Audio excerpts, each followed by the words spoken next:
कोकणातील प्रत्येक अपडेट जाणून घेण्यासाठी आजच माझे कोकणच्या सोशल मीडिया प्लॅटफॉर्मला लाईक, फॉलो आणि सबस्क्राईब करा. नमस्कार, मी प्रणाली भोसले. माझे कोकणच्या प्राईम टाइम बुलेटिनमध्ये आपल्या सर्वांचं मनपूर्वक स्वागत करते. बुलेटिनला सुरुवात करण्याआधी पाहूयात हेडलाईन्स. राजकोट येथील नव्याने उभारलेल्या छत्रपती शिवाजी महाराजांच्या पुतळ्याचं लोकार्पण आज मुख्यमंत्र्यांच्या हस्ते लोकार्पण झाले संपन्न. अलिबाग वडखळ रस्त्यावर भीषण अपघात, आयवा ट्रकची 4 चाकीला जोरदार धडक. महाडमधल्या सावित्री खाडीपात्रातील अनधिकृत वाळू उत्खननावर 30 लाखाची दंडात्मक कारवाई, तहसीलदार महेश शितोळे यांनी दिली माहिती. आणि UPSC परीक्षेत सृष्टी कुळे देशात 831व्या रँकवर. कुणबी विकास सहकारी पतसंस्था लांजातर्फे सृष्टीचा जाहीर सत्कार. पाहुयात सविस्तर वृत्त. मालवणच्या ऐतिहासिक राजकोट किल्ल्यावर छत्रपती शिवाजी महाराजांच्या नव्याने उभारण्यात आलेल्या भव्य पुतळ्याचे लोकार्पण आज संपन्न झाले.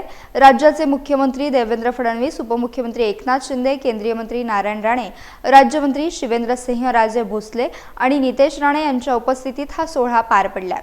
गेल्या वर्षी योग्य देखभाल न केल्यानं गंज आणि चुकीच्या वेल्डिंगमुळे पडलेल्या पुतळ्यामुळे राज्याचे राजकीय वातावरण चांगलेच तापले होते. खुद्द पंतप्रधान नरेंद्र मोदी यांनी देखील या घटनेबद्दल माफी मागितली होती. त्यानंतर नव्या पुतळ्याची उभारणी ही भावनिक आणि राजकीयदृष्ट्या अत्यंत महत्त्वाची ठरली आहे. शिल्पकार राम सुतार यांनी छत्रपती शिवाजी महाराज यांचे शिल्प साकारले. त्यांचे सुपुत्र अनिल सुतार यांच्या मार्गदर्शनाखाली हा संपूर्ण पुतळा साकारण्यात आला. या पुतळ्याची उंची तलवारीच्या टोकापर्यंत 83 फूट इतकी आहे. अतिशय आनंदाची आणि समाधानाची बाब आहे की राजकोट किल्ल्यावरचा छत्रपती शिवरायांचा पुतळा हा पुन्हा एकदा त्याच तेजाने, त्याच स्वाभिमानाने आणि त्याही पेक्षा भव्यतेने उभा झालेला आहे. मागच्या काळामध्ये ज्यावेळी या ठिकाणी दुर्दैवी घटना झाली होती त्यावेळी आमच्या सरकारने निर्धार केला होता की विक्रमी वेळेमध्ये हा पुतळा या ठिकाणी पुन्हा आम्ही प्रस्थापित करू आणि अक्षरशः विक्रमी वेळेत हा पुतळा या ठिकाणी प्रस्थापित झालेला आहे आणि आज त्याचं पूजन आम्ही केलेलं आहे. मी सार्वजनिक बांधकाम विभागाचं मनापासून अभिनंदन करतो. सार्वजनिक बांधकाम विभागाचे तत्कालीन मंत्री रवींद्र चव्हाण साहेब असतील किंवा आताचे मंत्री शिवेंद्र बाबा भोसले असतील, यांनी अतिशय वेगानं हे काम त्या ठिकाणी केलं आणि त्यासोबत श्री सुतार साहेब यांनी अतिशय उत्तम अशा प्रकारचा पुतळा तयार केलेला आहे. त्यांचे मी मनापासून अभिनंदन करतो. त्यांच्यासोबत IITचे इंजिनियर्स होते, JJ स्कूल ऑफ आर्ट्सचे प्रमुख होते.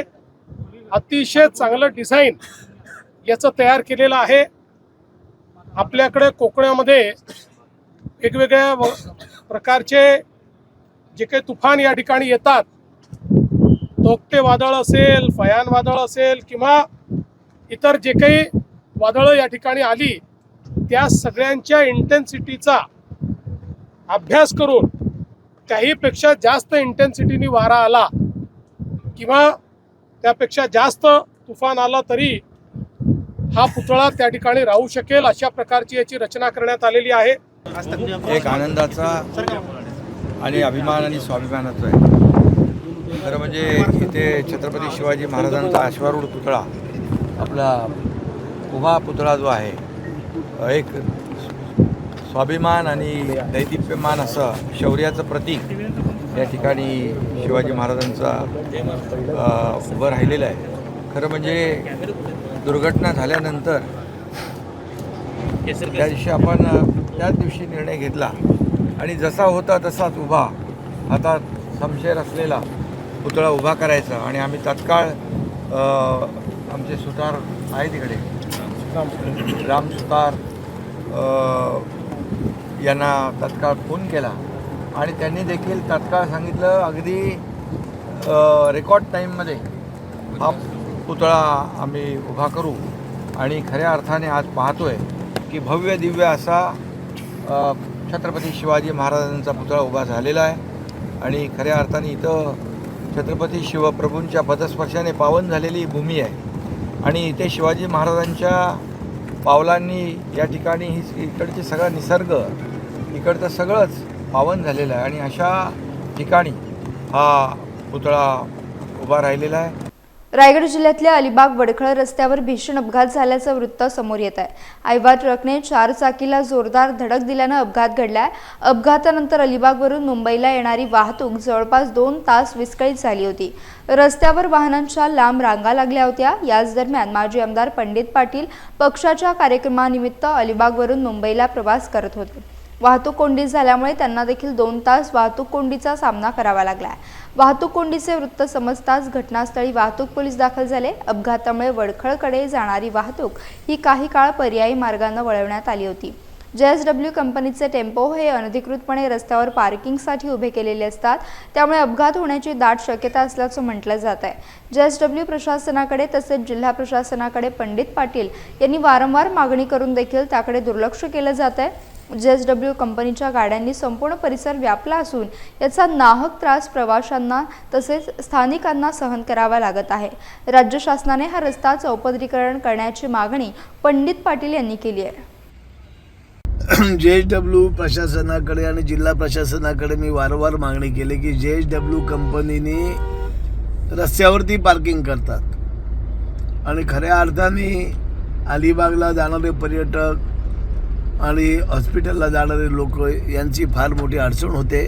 आज 2 तास झाले आम्ही एकाच ठिकाणी अडकलेलो आहोत. तर माझी जिल्हा प्रशासनाला मागणी आहे की हा फ्लायओव्हर व्हायला पाहिजे किंवा रिलायन्स कंपनीने ज्या पद्धतीने अंडरग्राऊंड रस्ता केला आहे नागोठण्याला तसा रस्ता JSW कंपनीने करावा.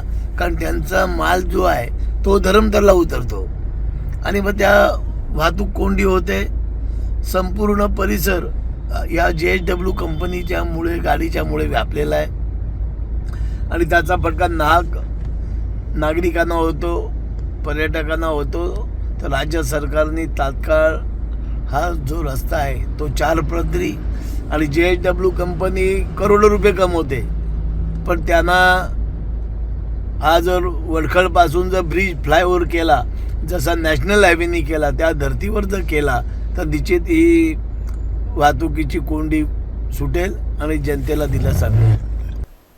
रायगड जिल्ह्यातल्या महाड तालुक्यात अनेक ठिकाणी दिवसरात्र राजरोसपणे अनधिकृत वाळू उपसा सुरू असताना शिवसेना उद्धव बाळासाहेब ठाकरे पक्षाच्या कार्यकर्त्यांनी मुठवली येथे घटनास्थळी जाऊन अनधिकृत वाळू उपसा करीत असलेला व्हिडिओ व्हायरल करून या संदर्भात तक्रार दाखल केल्यानं महाडजवळील सावित्री खाडीमध्ये 1 मे महाराष्ट्र दिनी रात्रीच्या सुमारास जिल्हा खनिकर्म अधिकाऱ्यांच्या पथकानं अनधिकृतरित्या वाळू उपसा करणाऱ्या मुठवली तसेच केंबुर्ली येथील वाळू डेपोवर अचानक टाकलेल्या धाडीमध्ये अनधिकृत वाळू साठ्यावर कारवाई करण्यात आली आहे. मुठवली येथील ओरिएंटल लिमिटेड कंपनी व्यवस्थापनाविरोधात व या कंपनीबरोबर ज्या शेतकऱ्यांनी जागेचा करारनामा केला आहे त्यांच्या विरोधात 130 ब्रास अनधिकृत वाळू उत्खननाचा वाळूसाठा जप्त केल्यानं 30 लाखाची दंडात्मक कारवाई करण्यात आल्याची माहिती महाड तहसीलदार महेश शितोळे यांनी दिली आहे. मुठवली या ठिकाणी जो वाळू साठा अनधिकृतपणे जो साठा केलेला होता 3 ठिकाणी जवळपास 130 ब्रासचा वाळू साठा जप्त केला होता डेपोच्या व्यतिरिक्त. तर तो वाळू साठा हा जप्त केला आणि त्याच्यावरती दंडात्मक कारवाई करण्यात आली. त्यांच्याकडून खुलासा मागितलेला आहे, त्यांच्याकडून खुलासा प्राप्त होऊन त्याच्यावरती दंडात्मक कारवाई करण्यात येत आहे. 130 ब्रास अनधिकृत वाळू साठा आढळून आला आणि तो जप्त केलेला आहे. तर त्याच्यावरती दंडाचे आदेश केलेला आहे. एक्झॅक्ट फिगर आहे ना 29 लाख समथिंग फिगर आहे. 29 लाखाच्या जवळपास त्यांना दंड आकारण्यात आलेला आहे. याच्यामध्ये जो जागा जी वाळू डेपोसाठी ज्यांनी घेतलेली होती ओरिएंटल लिमिटेड म्हणून कंपनी आहे तिथं, आणि तो जो शेतकरी आहे ज्याच्यासोबत त्यांनी करारनामा केलेला आहे त्यांच्या नावाने दंडाचे आदेश काढण्यात आलेले आहेत.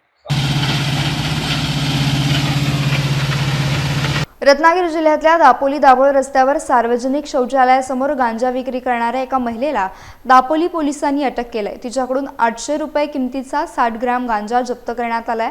ही कारवाई 8 मे रोजी सायंकाळी 7:25 करण्यात आली आहे।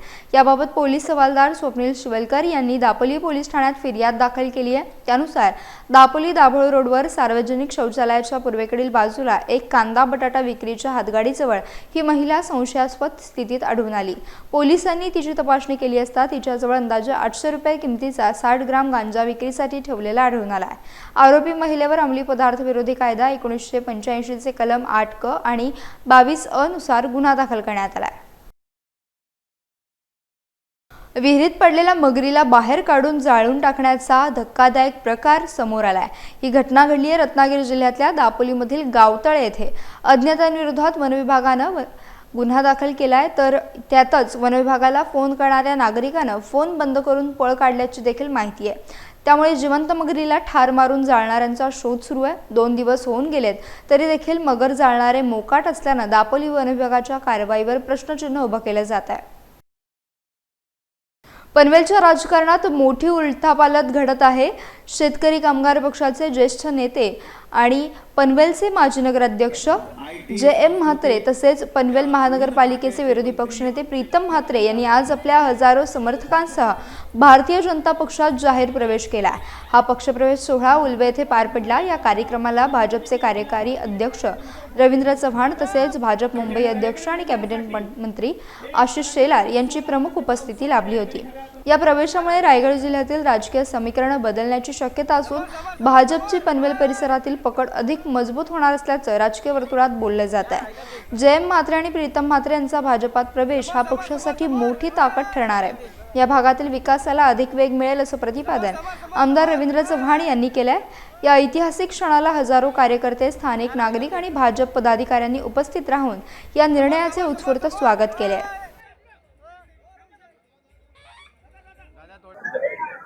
आज रायगड जिल्ह्यामध्ये जे कोकणाचं प्रवेशद्वार म्हणून ओळखलं जातं, या प्रवेशद्वारामध्ये आज शेतकरी कामगार पक्षातील ज्येष्ठ नेते आदरणीय JM म्हात्रेजी आणि त्यांचे सुपुत्र प्रीतम म्हात्रे आणि त्यांच्याबरोबर या रायगड जिल्ह्यामधील पनवेल तालुका असेल, उरण तालुका असेल, खोपोली असेल किंवा त्याचबरोबर संपूर्ण रायगड जिल्ह्यामधल्या विविध तालुक्यांमध्ये गेली वर्षानुवर्ष शेतकरी कामगार पक्षाच्या माध्यमातून तळागाळातील प्रत्येक व्यक्तीबरोबर ज्या असंख्य कार्यकर्त्यांची आणि पदाधिकाऱ्यांची नाळ जुळली होती आणि आज या सर्व मंडळींनी त्यांच्याबरोबर असणाऱ्या सर्व सहकाऱ्यांबरोबर, लोकप्रतिनिधींबरोबर आज भारतीय जनता पार्टीमध्ये प्रवेश केला।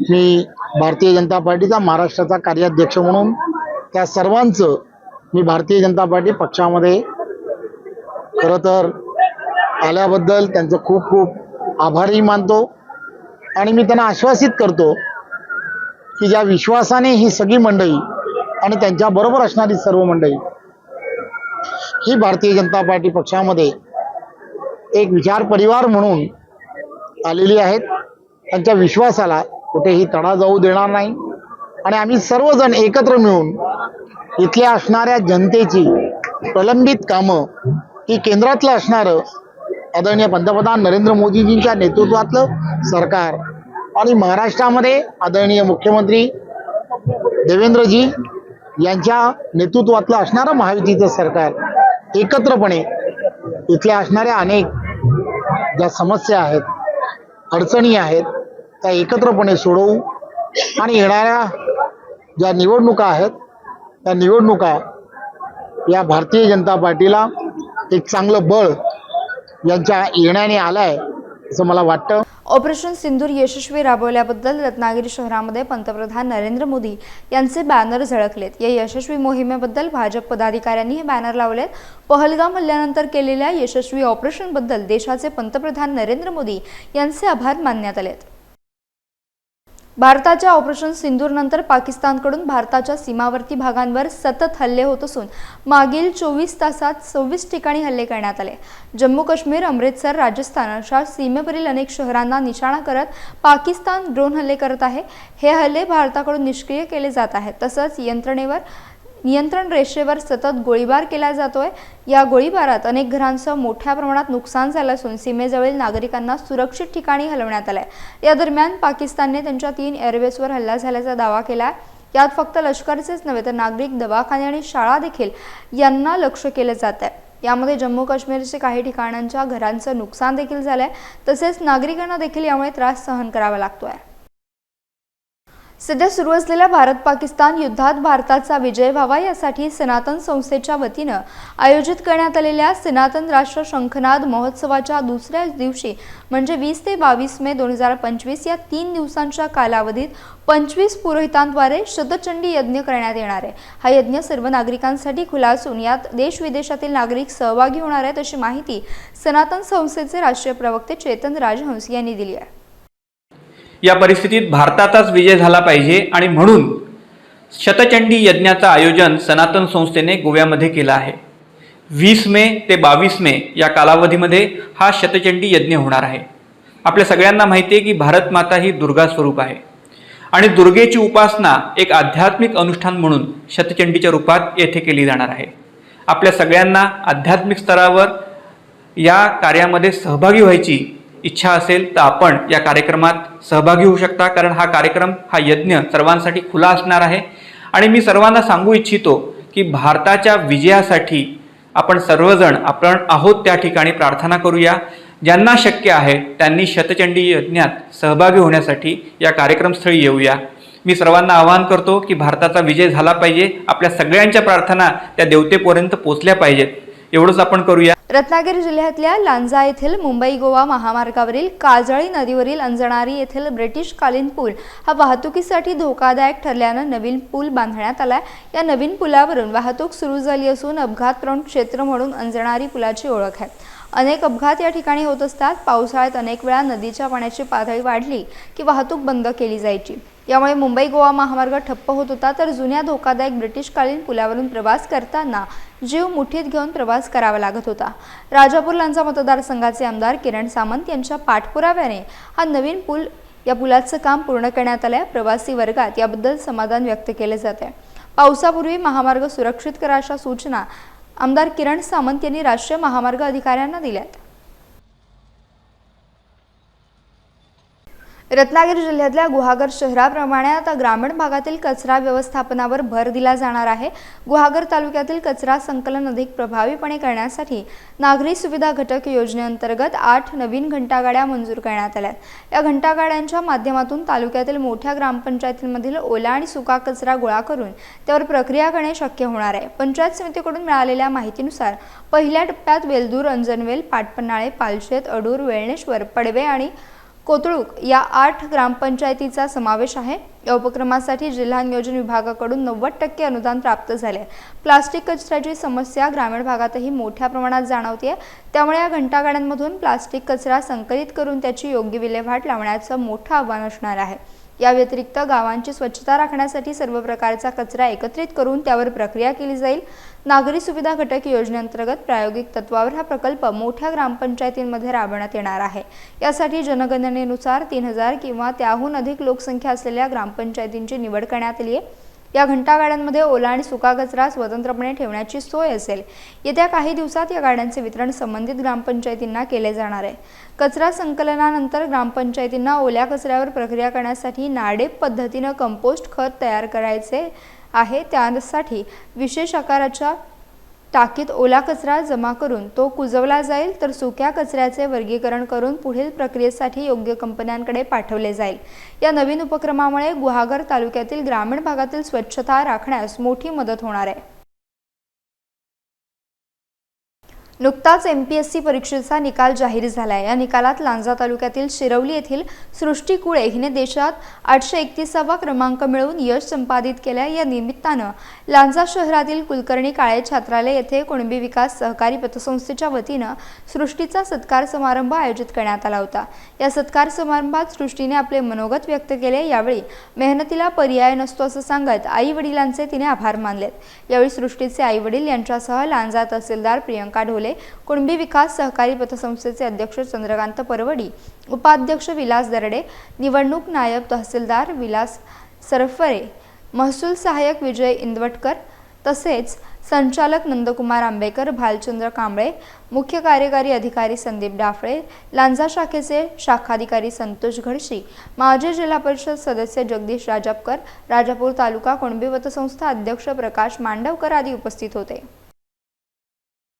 रत्नागिरी जिल्ह्यातल्या खेड तालुक्यातील कुळवंडी गावात प्रगतशील शेतकरी संतोष खोपकर आणि अन्य सहकारी यांच्या सहकार्यातून शेती ही केवळ उपजीविकेचं साधन नाही तर ती एक संस्कृती आहे, एक परंपरा आहे हे सिद्ध केलं जात असून या परंपरेला आधुनिकतेच्या आधारावर पुढे नेण्याचं कार्य कोकण देवराई फार्मर प्रोड्युसर कंपनी लिमिटेड आणि तिच्या माध्यमातून उभं राहत आहे। एक आत्मनिर्भर सशक्त कुळवंडी गाव निर्माण होत आहे। महाराष्ट्र शासन, जिल्हा नियोजन समिती रत्नागिरी, प्रकल्प संचालक आत्मा, कृषी विभाग आणि जिल्हा परिषद रत्नागिरी यांच्या संयुक्त विद्यमाने आयोजित कृषी तंत्रज्ञान विस्तार सप्ताह व कृषी विकास परिषद 2025 या राज्यस्तरीय व्यासपीठावर कुळवंडी गावाचे नाव सन्मानाने गाजले। यामागे संस्थापक अध्यक्ष संतोष खोपकर, कंपनीचे सर्व संचालक दीपक खोपकर, विजय निकम, श्याम गवळी, रमेश दाभेळकर, श्रीनाथ खोपकर, प्रकाश खोपकर, अशोक दाभेळकर, प्रथमेश भांबेड, प्रतीक खोपकर यांनी गावासाठी एकजुटीनं काम केले। त्यांनी शेतीच्या उत्पादनांना बाजारपेठ मिळवून देण्यासाठी स्वाद किंग मसाले या ब्रँडच्या माध्यमातून गावचा ब्रह्मतेज उंचावला आहे। या यशाच्या प्रवासात संगीता निकम, वर्षा मोरे, दीपिका पवार, योगिता नरळकर या महिलांनी देखील जबरदस्त साथ दिली। त्यांची मेहनत, चिकाटी आणि गुणवत्ता यामुळे स्वाद किंग मसाले हे नाव प्रत्येक घराघरात पोहोचू लागले। हा एक सामाजिक आणि आर्थिक क्रांतीचा आरंभ आहे। गावातील तरुणांनी आणि महिलांनी मिळून घेतलेला हा पुढाकार केवळ एक व्यवसाय नव्हे तर ग्रामीण समृद्धीकडे नेणारा दीपस्तंभ आहे। दरवर्षीप्रमाणे यावर्षी देखील सह्याद्री प्रतिष्ठानने ओम साई ब्लड बँक पनवेल यांच्या सहकार्याने पेण येथील महात्मा गांधी सार्वजनिक वाचनालयाच्या सभागृहात रक्तदान शिबिराचं आयोजन केलं होतं। या शिबिरामध्ये पेण तालुक्यातील तरुण तसेच महिलांनी उत्स्फूर्तपणे सहभाग दर्शविला। राज्यातील गड संवर्धन आणि इतर सामाजिक कार्यात नेहमीच एक पाऊल पुढे असणाऱ्या सह्याद्री प्रतिष्ठानने दरवर्षीप्रमाणे यावर्षी देखील रक्तदान शिबिराचे आयोजन केले होते। यावेळी सीमेवर युद्ध सुरू आहे, त्या जवानांना वेळ पडल्यास रक्ताची कमतरता भासू नये यासाठी या शिबिराचे आयोजन केल्याची माहिती सह्याद्री प्रतिष्ठान हिंदुस्थानचे महाराष्ट्र राज्य कार्याध्यक्ष समीर म्हात्रे यांनी दिली। दरम्यान पेण तालुक्यातील विराज म्हात्रे आणि श्वेता म्हात्रे यांनी आपल्या लग्नाच्या 11व्या वाढदिवसाचा औचित्य साधून एकत्रितपणे रक्तदान करून एक आगळा वेगळा संदेश दिला। हे शिबिर यशस्वीरित्या पार पाडण्यासाठी सह्याद्री प्रतिष्ठानचे शेकडो मावळे उपस्थित होते। आज आणि साई ब्लड बँक पनवेल आणि महात्मा गांधी वाचनालय या सर्वांच्या एकत्रितरित्या आम्ही आज रक्तदान शिबिर घेतलेलं आहे। खरं तर रक्तदान शिबिर आम्ही महिन्याभरापूर्वीच जाहीर केलं होतं। छत्रपती संभाजी महाराज जयंतीनिमित्त जो पहिला रविवार येईल त्या रविवारी आपण घेत होतो, पण आज ते देशावरती संकट आलेलं आहे। म्हणजे जे युद्धाचे ढग आपल्या देशावर सध्या आहेत त्या धर्तीवरती आम्ही हे रक्तदान शिबिर फार मोठ्या प्रमाणावरती व्हावं अशी आम्ही सर्वांनी इच्छा व्यक्त केली। पेणमधल्या व्हॉट्सअप ग्रुपवरती आम्ही जसे मेसेज टाकले, निर्णय संस्था आणि संघटना यांना आम्ही सांगितलं की आपल्याला रक्ताचा तुटवडा भासू शकतो, तरी आपण सर्वांनी रक्तदान करायला या। आणि तसं पाहता सकाळी 8:30 वाजता आमचं आज शिबिर चालू झालं आणि आता माझ्यामध्ये 175+ लोकांनी रक्तदानाचा इथे योगदान दिलेलं आहे। त्यांनी एकच मनामध्ये आणलं आहे की जर आपल्या देशाचे सैनिक इथे लढतायत आणि आपलं कर्तव्य बजावतात तर एक नागरिक म्हणून माझं देखील देशाच्या प्रती कर्तव्य आहे की मी रक्त देऊ। जर का तिथे रक्ताची गरज असली तर हे रक्त तिथे जाऊन माझ्यामुळे किमान एका स्थितीत प्राण वाचावे ही चांगली भावना ठेवून आज पूर्ण तरुण वर्ग आपण बघा तर महिला आहेत, माता भगिनी आहेत आमच्या इथे आलेल्या, ह्या अगदी म्हणजे म्हणतात ना की लाईन तुम्ही बघितली तुम्हाला दिसेल की लाईन पण देखील मोठ्या प्रमाणात आहे। हे उत्स्फूर्तपणे स्वतःहून आलेले आहेत रक्तदान करायला। रक्तदान हे श्रेष्ठदान आहे आणि आज आमच्या लग्नाचा वाढदिवस आहे. त्यानिमित्ताने आम्ही आज रक्तदान करत आहोत. आम्हाला वाटते की इतरांनी असंच रक्तदान करावं, यासाठी आम्ही इतरांना आवाहन करतो. रायगड जिल्ह्यातील म्हसळा तालुक्यातील सावित्री नदीच्या किनाऱ्यावर वसलेल्या नवीवाडी गावातील वार्षिक श्री सत्यनारायण महापूजा आणि दिंडी सोहळ्याला ग्रामस्थांसह मुंबईकर मंडळी मोठ्या संख्येने उपस्थित होते. या सोहळ्यात महिलांचा देखील मोठा सहभाग पाहायला मिळाला. गावातून दिंडी काढली गेली आणि ज्यामध्ये श्री विठ्ठलाचे अभंग आणि भजन गायले गेले आणि मग ही दिंडी श्री शंकराच्या मंदिराला घेराव घालून पुन्हा गावाकडे आणि दिंडी आणली गेली.